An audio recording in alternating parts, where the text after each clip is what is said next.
ਦਾ monsoon session ਸ਼ੁਰੂ ਹੋਇਆ ਉਦੋਂ ਤੋਂ ਜਿਹੜੇ ਸੰਸਦ ਨੇ ਉਹ ਖੇਤੀ ਕਾਨੂੰਨਾਂ ਤੇ ਚਰਚਾ ਕਰਾਉਣ ਲਈ ਬਜਟ ਨੇ, ਲੇਕਿਨ ਸਰਕਾਰ ਆਪਣਾ ਅੜੀਅਲ ਰਵੱਈਆ ਅਪਣਾਇਆ ਹੋਇਆ। ਹਰਪ੍ਰੀਤ ਬੰਦੇਸ਼ਾ ਦੇ ਨਾਲ ਗੱਲ ਕਰਦੇ ਹਾਂ। ਹਰਪ੍ਰੀਤ, ਜਿਸ ਤਰ੍ਹਾਂ ਦੇ ਨਾਲ ਮੌਨਸੂਨ ਸੈਸ਼ਨ ਸ਼ੁਰੂ ਹੋਣਦਿਆਂ ਹੀ ਜਿੱਤੇ ਜੋ ਕਿਸਾਨ ਨੇ ਉਹ ਤਾਂ ਦਿੱਲੀ ਦੀ ਬਰੂਹਾਂ ਤੇ ਤਕਰੀਬਨ 8 ਮਹੀਨੇ ਤੋਂ ਡਟੇ ਹੀ ਹੋਏ ਨੇ, ਲੇਕਿਨ ਸ਼੍ਰੋਮਣੀ ਅਕਾਲੀ ਦਲ ਸਣੇ ਹੋਰ ਜਿਹੜੇ ਵੱਖ-ਵੱਖ ਸੰਸਦ ਨੇ ਉਹ ਲਗਾਤਾਰ ਸਰਕਾਰ ਤੇ ਇਲਜ਼ਾਮ ਲਗਾਉਂਦੇ ਰਹੇ ਨੇ ਕਿ ਗੈਰ ਸੰਵਿਧਾਨਿਕ ਤਰੀਕੇ ਦੇ ਨਾਲ ਸਦਨ ਚੱਲ ਰਹੀ ਹੈ। ਨਾ ਤਾਂ ਵਿਰੋਧੀਆਂ ਨੂੰ ਬੋਲਣ ਦਿੱਤਾ ਜਾ ਰਿਹਾ ਹੈ, ਨਾ ਹੀ ਜਿਹੜੇ ਮੁੱਦੇ ਨੇ ਉਹਨਾਂ ਤੇ ਕੋਈ ਚਰਚਾ ਕਰ ਰਹੀ ਹੈ।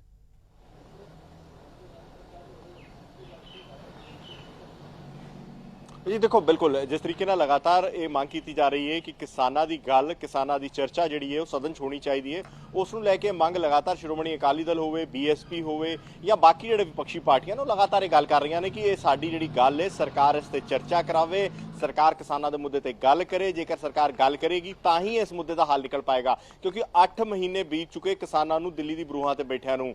550 ਤੋਂ ਵੱਧ ਕਿਸਾਨਾਂ ਦੀ ਜਾਨ ਚਲੀ ਗਈ, ਲੇਕਿਨ ਸਰਕਾਰ ਦਾ ਜਿਹੜਾ ਬਿਆਨ ਹੈ ਉਹ ਇਹ ਕਿ ਸਾਨੂੰ ਪਤਾ ਨਹੀਂ ਕਿੰਨੇ ਲੋਕਾਂ ਦੀ ਮੌਤ ਹੋਈ ਹੈ। ਸਭ ਤੋਂ ਵੱਡਾ ਸਵਾਲ ਇਹ ਹੁੰਦਾ ਹੈ ਕਿ ਜਦੋਂ ਵੀ ਕੋਈ ਮੌਤ ਹੋ ਰਹੀ ਹੈ ਉਹਦਾ ਪੋਸਟਮਾਰਟਮ ਹੁੰਦਾ, ਜਦੋਂ ਪੋਸਟਮਾਰਟਮ ਹੁੰਦਾ ਤਾਂ ਸਰਕਾਰ ਕੋਲ ਉਹਦੀ ਡਿਟੇਲ ਹੈਗੀ, ਇਹ ਕਿਵੇਂ ਪੋਸੀਬਲ ਹੈਗਾ ਕਿ ਸਰਕਾਰ ਕੋਲ ਡਿਟੇਲ ਨਾ ਹੋਵੇ।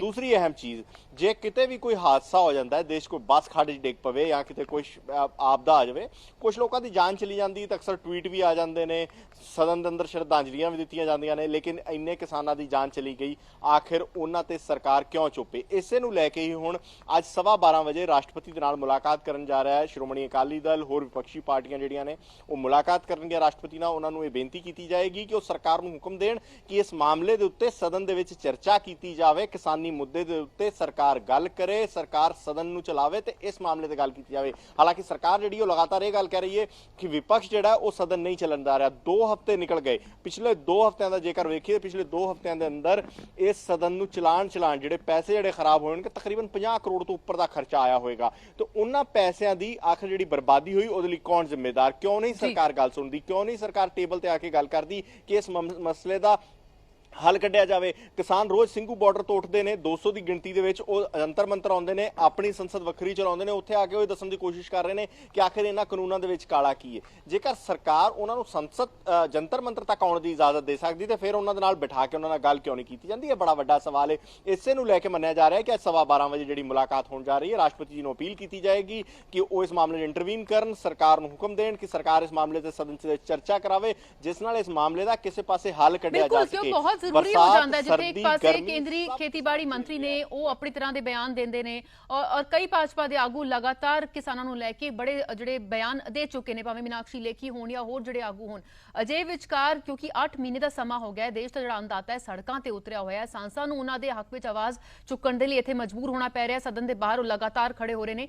ਅਜੇ ਵਿਚਕਾਰ ਸਰਕਾਰ ਦਾ ਅੜੀਅਲ ਰਵੱਈਆ ਹੀ ਅਸੀਂ ਕਹਿ ਸਕਦੇ ਹਾਂ ਹਰਪ੍ਰੀਤ, ਜੋ ਇਸ ਮਸਲੇ ਦਾ ਤਾਂ ਕੋਈ ਹੱਲ ਕੱਢਿਆ ਜਾ ਰਿਹਾ ਨਾ ਹੀ ਇਸ ਤੇ ਕੋਈ ਚਰਚਾ ਕਰ ਰਹੀ।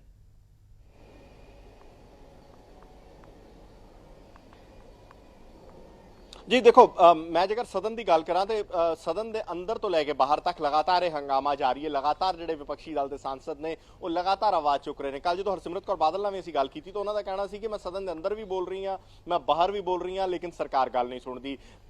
कुछ दिन पहला जो नरेंद्र सिंह तोमर सदन के अंदर जाते हैं तो सुखबीर सिंह बादल उन्होंने कहते हैं कि तुसीं किसानों के मुद्दे ते गल क्यों नहीं करते? तो उन्होंने जवाब सी कि तुसीं रिपील छड्ड के किसानों को होर किसी मुद्दे ते गल करन, बाकी असीं मुद्दों ते गल करन नूं तैयार हाँ। कल जिहड़े किसान आगू बैठे सन जंतर मंतर ते ਜਦੋਂ ਉਹਨਾਂ ਨਾਲ ਗੱਲ ਕੀਤੀ ਤਾਂ ਉਹ ਵੀ ਇਹ ਗੱਲ ਕਹਿੰਦੇ ਕਿ ਸਾਡਾ ਮੁੱਦਾ ਹੀ ਪਹਿਲੇ ਦਿਨ ਤੋਂ ਰਿਪੀਲ ਰਿਹਾ ਕਿ ਇਹ ਗੱਲ ਖੇਤੀਬਾੜੀ ਮੰਤਰੀ ਨੂੰ ਸਮਝ ਨਹੀਂ ਆਉਂਦੀ। ਅਸੀਂ ਪਹਿਲੇ ਦਿਨ ਤੋਂ ਇੱਕ ਹੀ ਮੰਗ ਲੈ ਕੇ ਆਏ ਹਾਂ। ਅਕਤੂਬਰ 'ਚ ਸਾਡੀ ਪਹਿਲੀ ਬੈਠਕ ਹੁੰਦੀ ਹੈ, ਉਸ ਤੋਂ ਲੈ ਕੇ ਹੁਣ ਤੱਕ ਅਸੀਂ ਸਿਰਫ ਆਪਣੀ ਉਸੇ ਗੱਲ ਤੇ ਅਸੀਂ ਕੋਈ ਵਿੱਚ ਚੀਜ਼ ਐਡ ਨਹੀਂ ਕੀਤੀ। ਸਰਕਾਰ ਇਹਨਾਂ ਨੂੰ ਰੱਦ ਕਰੇ, ਨਵੇਂ ਕਾਨੂੰਨ ਜੇਕਰ ਸਰਕਾਰ ਬਣਾਉਣਾ ਚਾਹੁੰਦੀ ਹੈ, ਕਿਸਾਨਾਂ ਨਾਲ ਗੱਲ ਕੀਤੀ ਜਾਏ ਤੇ ਕਿਸਾਨਾਂ ਦੇ ਭਲੇ ਵਾਸਤੇ ਨਵੇਂ ਕਾਨੂੰਨ ਬਣਾਏ ਜਾਣ। ਸ਼ਾਇਦ ਇਹ ਗੱਲ ਸਰਕਾਰ ਨਹੀਂ ਸਮਝਣਾ ਚਾਹੁੰਦੀ। ਸਰਕਾਰ ਦੀਆਂ ਆਪਣੀਆਂ ਮਜਬੂਰੀਆਂ ਨੇ, ਸਰਕਾਰ ਆਪਣੇ ਢੱਰੇ ਤੋਂ ਉੱਥੇ ਅੱਜ ਵੀ ਖੜੀ ਨਜ਼ਰ ਆਉਂਦੀ ਹੈ। ਇਸ ਕਰਕੇ ਸ਼ਾਇਦ ਜ਼ਰੂਰਤ ਹੈ ਕਿ ਦੇਸ਼ ਦਾ ਜਿਹੜਾ ਪਵਿੱਤਰ ਜਿਹਨੂੰ ਮੰਦਰ ਕਿਹਾ ਜਾਂਦਾ ਡੈਮੋਕ੍ਰੇਸੀ ਦਾ, ਉਸ ਡੈਮੋਕ੍ਰੇਸੀ ਦੇ ਮੰਦਰ ਦੇ ਅੰਦਰ ਇਸ ਮੁੱਦੇ ਤੇ ਚਰਚਾ ਹੋਵੇ, ਜਿਸ ਨਾਲ ਕਿ ਚਰਚਾ ਅੱਗੇ ਵਧੇ ਤੇ ਇਸ ਮਾਮਲੇ ਦਾ ਹੱਲ ਨਿਕਲੇ। ਕਿਉਂਕਿ ਹੱਲ ਜਿੰਨਾ ਚਿਰ ਤੱਕ ਨਹੀਂ ਨਿਕਲਦਾ, ਕਿਸਾਨ ਇਹਨਾਂ ਹਾਲਾਤਾਂ ਦੇ ਵਿੱਚ ਹੀ ਸੜਕ ਦੇ ਉੱਤੇ ਬੈਠਾ ਰਹੇਗਾ। ਉਹ ਕਾਫੀ ਜ਼ਿਆਦਾ ਸ਼ਰਮਨਾਕ ਹੋ ਜਾਂਦਾ ਉਹਨਾਂ ਹਾਲਾਤਾਂ ਦੇ ਵਿੱਚ ਜਦੋਂ 550 ਤੋਂ ਵੱਧ ਕਿਸਾਨਾਂ ਦੀ ਜਾਨ ਚਲੀ ਗਈ ਹੋਵੇ। ਜੀ ਜੀ ਬਿਲकुल हरप्रीत, शुक्रिया फिलहाल ਦੀ ਸਾਰੀ ਜਾਣਕਾਰੀ ਗੱਲਬਾਤ ਲਈ। ਸੋ ਅੱਜ ਤਕਰੀਬਨ 12:15 ਵਜੇ